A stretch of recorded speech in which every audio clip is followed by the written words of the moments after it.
मेरवा मेला चलम आजाई परदेसी बलम संगे मेरवा मेला चलम आजाई परदेसी बलम संगे मेरवा मेला चलम आजाई परदेसी बलम संगे मेरवा मेला चलम अरहुल फुलवा ललकी चुनरिया माई खातिर ले लेनी हम आजाई परदेसी बलम संगे मेरवा मेला चलम आजाई परदेसी बलम संगे मेरवा मेला चलम आजाई परदेसी बलम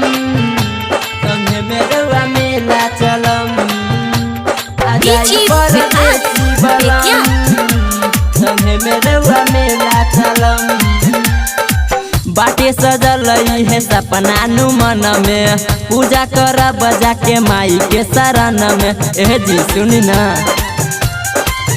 हाँ बाटे सजल है सपना नु मन में पूजा कर बजा के माई के शरण में अच्छा आई बना त बोलब न तो हसे कहत बानी खाके कसम आजाई परदेसी बलम संगे मेरवा मेला चलम आजाई परदेसी बलम संगे मेरवा मेला चलम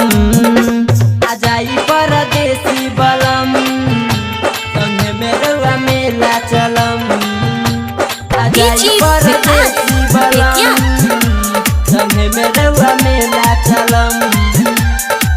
रहल ना जाता माई कहता रे हमसे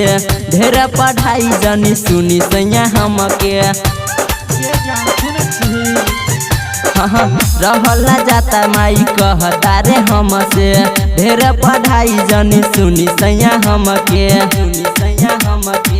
संदीप जितेंद्र रोहित कहत बा